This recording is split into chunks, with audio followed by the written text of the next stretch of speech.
ओम शांति। 5/4/2023। बाबा कहते हैं, मीठे बच्चे, औरों को समझाने की सर्विस करते रहो।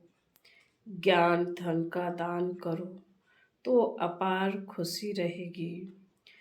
सर्व की आशीर्वाद मिलेगी। बाप की याद भूलेगी नहीं। प्रश्न है, बाप तुम बच्चों को रूहानी ड्रिल क्यों सिखलाते हैं? बाबा का उत्तर है, पहलवान बनाने के लिए। जितना तुम बाप की याद में रहते हो, पढ़ाई पर ध्यान देते हो, उतना तुम्हारे में ताकत आती जाती है। इसी बल से तुम माया पर विजय प्राप्त कर लेते हो। तुम कोई स्थूल हथियार आदि नहीं चलाते, स्वदर्शन चक्र से माया का गला काटते हो। यह है अहिंसक युद्ध। गीत है, बचपन के दिन भुला न देना। ओम शांति। बच्चे इस गीत का अर्थ समझते होंगे। बाप करण करावनहार है ना, तो ऐसे ऐसे गीत भी बाबा ने बच्चों के लिए बनवाए हैं। बच्चों को कहते हैं कि बेहद के माता पिता के बच्चे बनकर फिर भुला न देना। यह याद लंबी है, याद करते ही रहना है। जब माता पिता कहते हैं तो पिता को याद जरूर करना है। माता पिता की याद तो पहले होती है, फिर वर्षे के लिए बाप की ही याद रखनी पड़ती है। लिखा हुआ भी है डीटी सारवंटी, तुम्हारा ईश्वरीय जन्म सिद्ध अधिकार है। परम पिता परमात्मा है विश्व का रचयिता, तो जरूर स्वर्ग नई दुनिया ही रचेंगे। बाप कभी ऐसे नहीं कहेंगे कि हम पुराना घर बनाते हैं, हमेशा नया घर ही बनाते हैं। पुराना बनाने का अक्षर कभी नहीं निकलता। बेहद का बाप भी नई दुनिया रचते हैं। अब बच्चे जानते हैं, हम माता पिता से वर्षा पाने श्रीमत पर चल रहे हैं। यह है बुद्धि की यात्रा। वह जिस्मानी यात्राएं तो जन्म जन्मांतर करते आए हैं और घड़ी घड़ी करते रहेंगे। यह रूहानी यात्रा एक ही बार होती है, तो यात्री पंडे को कभी भूल नहीं सकते, अथवा बच्चे माता पिता को कभी भूल नहीं सकते। तुम हो पांडव सेना, सुप्रीम पंडा है शिव बाबा। तुम हो उनके बच्चे। बद्रीनाथ व अमरनाथ पर जाते हैं तो बुद्धि में यात्रा ही याद रहती है। जैसे ब्लाइट से लौटते हैं तो फिर अपना बर्थ प्लेस ही याद रहता है। खुशी होती है कि हम घर जाते हैं। तुम बच्चे भी जानते हो, अपने बेहद घर स्वीट होम में हम जाते हैं। विक्रमाजीत जरूर बनना है, यह बाप ही आकर सिखलाते हैं। कहते हैं, सिवाय याद व योग के तुम्हारे विकर्म विनाश हो नहीं सकते। योग की महिमा बहुत है, प्राचीन भारत का योग गाया हुआ है। पुराने ते पुराना सतयुग है नई दुनिया, तो इस समय पुरानी दुनिया में पुराना योग सिखलाते हैं। योग की महिमा बहुत है। यह योग सिखला कर जाते हैं, फिर भक्ति मार्ग शुरू होगा। तुम कहेंगे, प्राचीन योग मनुष्य को कभी सिखला ना सके, और सभी अनेक प्रकार के योग मनुष्य को सिखलाते हैं। अब तुम बच्चे जानते हो, सभी का सच्चा बाप एक है और सबकी माँ जगदम्बा है। यूं तो फादर सबको कहते रहते हैं, म्यूनिसिपालिटी के चेयरमैन को भी फादर कहते हैं। ऐसे तो फिर बहुत हो जाते हैं। गॉड फादर एक ही है, वह है रचता, सृष्टि भी एक ही है। ऐसे नहीं कि नीचे व ऊपर कोई सृष्टि है। मनुष्य कितनी कोशिश करते हैं चंद्रमा स्टार्स तरफ जाकर प्लाट खरीद करें, जब अति में जाते हैं तो फिर विनाश हो जाता है। भल कितना भी माथा मारे, बाप कहते हैं लाडले बच्चे बचपन भुला नहीं देना।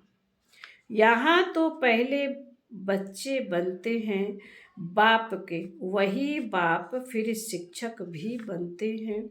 वर्षा देने वाला एक ही बाप है। सन्यासियों को तो मात पिता है नहीं, प्रॉपर्टी मिल ना सके। लौकिक बाप से तो सबको वर्षा मिलता है। पारलौकिक बाप एक ही है, उनको कहा जाता है रचता। बाप कहते हैं मैं हूँ मनुष्य सृष्टि का बीज रूप, मेरी महिमा भी करते हैं सतचित आनंद स्वरूप। यह तो समझते हो बाप की महिमा बिल्कुल अलग है और कोई की वो महिमा कर नहीं सकते। विश्व के मालिक लक्ष्मी नारायण की महिमा बिल्कुल अलग है। उनकी महिमा गाते हैं सर्वगुण संपन्न, अहिंसा परमो धर्म, मर्यादा पुरुषोत्तम। पहले नंबर में स्वर्ग के महाराजा महारानी की महिमा है। वह राज्य ही ऐसा है यथा राजा रानी तथा प्रजा। वहाँ दुख का नाम नहीं रहता, प्रजा को भी दुख का नाम नहीं। ऐसी दुनिया तो जरूर परम पिता परमात्मा ही रचेंगे। उनको कहा ही जाता है हेवनली गॉड फादर। भल अंग्रेज लोग अक्षर कहते हैं हेवन, परंतु समझते नहीं कि हेवन क्या होता है। भारत ही हेवन था, भारत की बड़ी भारी महिमा है। तुम्हारा दुश्मन है रावण, तुम्हारा बेहद का राज गंवाने वाली यह माया दुश्मन है। आधा कल्प से तुमने राजाई गवाई है, गवाते गवाते तुम बिल्कुल ही कंगाल बन पड़े हो। तुमको ही राज्य भाग्य मिलता है, तुमको ही हीरो हीरोइन कहेंगे। एक हीरो हीरोइन फिर उनकी वंशावली। तुम सभी हीरो हीरोइन बनते हो, अर्थात सारे विश्व पर तुम राज्य प्राप्त करते हो। तुम इस समय हीरो हीरोइन का पार्ट बजा रहे हो। सारे विश्व में बाप तुमको हीरो हीरोइन का टाइटल दिलवा रहे हैं। तुम हो शिव शक्ति सेना, तुम जानते हो हम योग बल से स्वर्ग बनाते हैं, फिर स्वर्ग में हम राज्य करेंगे। परंतु माया ऐसी है जो भुला देती है। जैसे सेकंड में जीवन मुक्ति मिलती है तो माया भी फिर सेकंड में भुला देती है। जीवन मुक्ति को फारकती दे सेकंड में मर जाते हैं। बाप तो समझाते रहते हैं बच्चे जीवन की मुसाफरी लंबी है, बरोबर बाप को याद करना है तो अंतमति सो गति हो जाएगी। जिस मात पिता से बेहद का वर्षा मिलता है, उनसे अगर मुँह मोड़ा तो फिर उस तरफ चले जाते हैं। बच्चों ने लखनऊ में भूल भुलैया देखा होगा, अंदर जाने से मनुष्य मूझ जाते हैं। यह भी ऐसे हैं, बाप और बाप का घर भूल जाने से धक्के खाते माथा टेकते रहते हैं। रास्ता दिखाने वाला तो ऊपर खड़ा है। बाप कहते हैं तुम अब माया पर जीत पाने का पुरुषार्थ कर रहे हो। श्रीमत पर ऐसे नहीं। आजकल माता पिता कहे कल फिर उनको भुला दो। यहाँ तो और संग तोड़ एक साथ जोड़ना है। भक्ति मार्ग में गाते हैं बलिहार जाऊं बारी जाऊं, नाम लेते हैं ना श्री कृष्ण का। वास्तव में श्री कृष्ण की बात है नहीं, यह है ही रुद्र ज्ञान यज्ञ। रुद्र शिव को कहा जाता है। इतनी छोटी सी बात भी मनुष्य समझते नहीं। बाबा ने गीता बहुत पढ़ी है, परंतु पहले कुछ भी समझते नहीं थे, अभी समझते हैं। उसमें तो भगवान वास्य लिखा हुआ है। इस रुद्र ज्ञान यज्ञ से विनाश ज्वाला प्रज्वलित होती है। रुद्र ज्ञान यज्ञ को फिर कृष्ण यज्ञ कह देते हैं। रुद्र भी श्री कृष्ण अवतार ऐसे कह बात उड़ा देते हैं। बाप कहते हैं मैं तुमको राजयोग सिखलाता हूँ, तो जरूर नई सृष्टि चाहिए। राज करने के लिए दीपमाला पर लक्ष्मी का आवाहन करते हैं, तो कितना सफाई आदि करते हैं।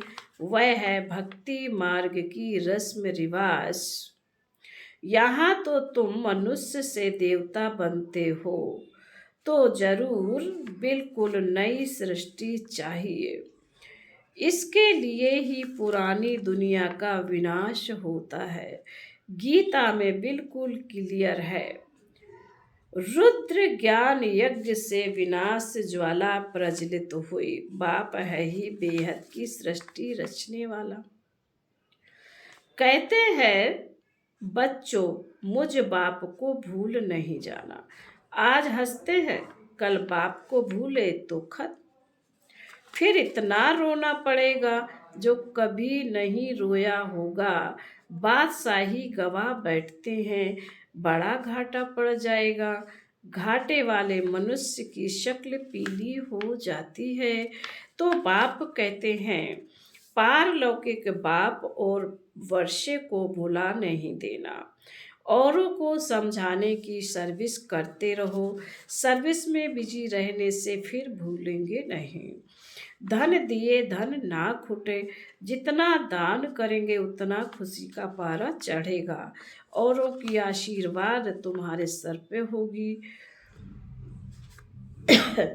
कहेंगे ऐसे पंडे पर तो बलिहार जाऊं, जिसने स्वर्ग का रास्ता बताया।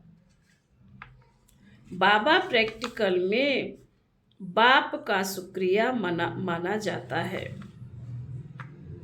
यहाँ बाबा कहते हैं यहाँ प्रैक्टिकल में बाप का शुक्रिया माना जाता है। बाप कहते बेहद की शांति सदा काल के लिए देने वाला मैं ही हूँ। मैं तुमको ऐसे कर्म सिखलाता हूँ जो कभी दुख अशांति हो नहीं सकती। कर्मों की गति बड़ी गहन है। बाप कहते हैं मैं तुमको कर्म अकर्म विकर्म का राज समझाता हूँ। सतयुग में कर्म विकर्म होता नहीं, कर्म अकर्म होता है, क्योंकि वहाँ माया है नहीं। अभी तो माया का राज्य है, इसलिए कर्म विकर्म बन जाता है। अभी तुम ड्रिल सीख रहे हो और पहलवान बन रहे हो। यह पढ़ाई तो अंत तक पढ़नी है। जितना पढ़ेंगे उतनी ताकत मिलेगी। वृद्धि को पाते रहेंगे। हर एक मठ पंथ का पहले एक आता है, फिर वृद्धि होती जाती है। आजकल तो दुनिया में अंधश्रद्धा बहुत है। यहाँ तो पढ़ाई है, इसमें अंधश्रद्धा की कोई बात नहीं है। वो लोग एक ही लेक्चर से कितनों को बौद्धी अथवा क्रिश्चियन बना देते हैं। पादरी लोग ही बहुत लेक्चर करते हैं, फिर ढेर क्रिश्चियन बन जाते हैं। यहाँ वह बात नहीं। यहाँ तो माया से युद्ध करनी है। इसको कहा जाता है युद्ध स्थल। भगवान आकर हिंसा थोड़े ही सिखलाएंगे। कहते हैं अहिंसा का बल चाहिए, परंतु हिंसक मनुष्य कभी अहिंसा सिखला न सके। अभी तुम बच्चे जानते हो, हम बाप से वर्षा पाने का पूरा पुरुषार्थ कर रहे हैं। यह राजधानी स्थापन हो रही है। माला को फिराते राम राम कहते रहते हैं। त्रेता अंत तक 16,108 प्रिंस प्रिंसेस हो जाते हैं। इसमें 8 हैं मुख्य। 8 रत्नों की बड़ी महिमा है। मनुष्य थोड़े ही समझते हैं कि इनका राज क्या है। 8 तो पास विद ऑनर होते, बिल्कुल सजा नहीं खाते। बाकी 100 तो थोड़ी बहुत सजा खाते ही हैं। बाप कहते बच्चे थक मत जाना, ओ रात के राही थक मत जाना। अभी हम रात को क्रॉस कर दिन में जाते हैं। बाबा भी आते हैं संगम पर। आधा कल्प की रात पूरी होती है तो बाप आते हैं, इसलिए ही शिवरात्रि कहते हैं। शिव बाबा की जन्म पत्री और कोई बता ना सके सिवाय तुम्हारे। ब्रह्मा की रात और ब्रह्मा का दिन बेहद का गाया हुआ है। घोर अंधियारे से घोर सूसरा होता है। बाप आते हैं अंत में, जबकि रात पूरी हो दिन आता है। तो ब्रह्मा की है बेहद की रात। यह समझ की बातें हैं ना। बाप खुद कहते हैं मैं साधारण तन में प्रवेश करता हूँ। यह अपने जन्मों को नहीं जानता, मैं बतलाता हूँ।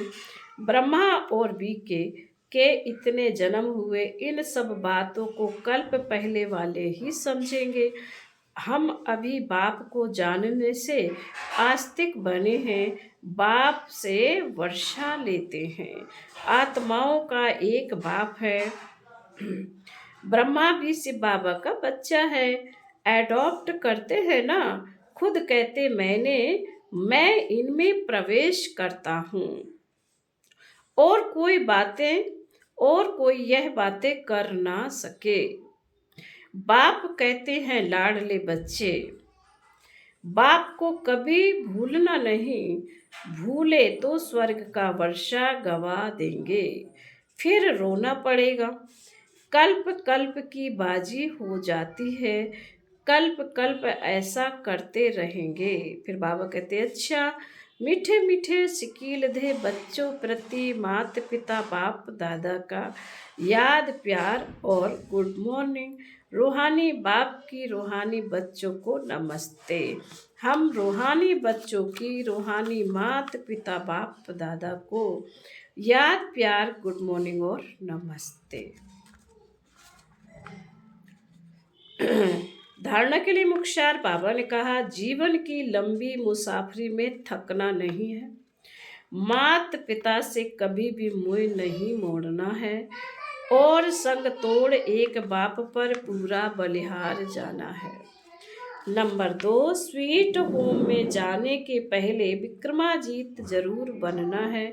श्रीमत पर बुद्धि की यात्रा करते रहना है। वरदान है साथ रहेंगे साथ जिएंगे। इस वायदे की स्मृति द्वारा कंबाइंड रहने वाले सहज योगी भव। आप बच्चों को वायदा है कि साथ रहेंगे साथ जिएंगे साथ चलेंगे। इस वायदे की स्मृति में रख बाप और आप कंबाइंड स्वरूप में रहो। तो इस स्वरूप को ही सहज योगी कहा जाता है। योग लगाने वाले नहीं, लेकिन सदा कंबाइंड अर्थात साथ रहने वाले। ऐसे साथ रहने वाले ही निरंतर योगी, सदा सहयोगी, उड़ती कला में जाने वाले फरिश्ता स्वरूप बनते हैं। स्लोगन है, क्वेश्चन मार्क का टेढ़ा रास्ता लेने के बजाय कल्याण की बिंदी लगाना ही कल्याणकारी बनना है। ओम शांति।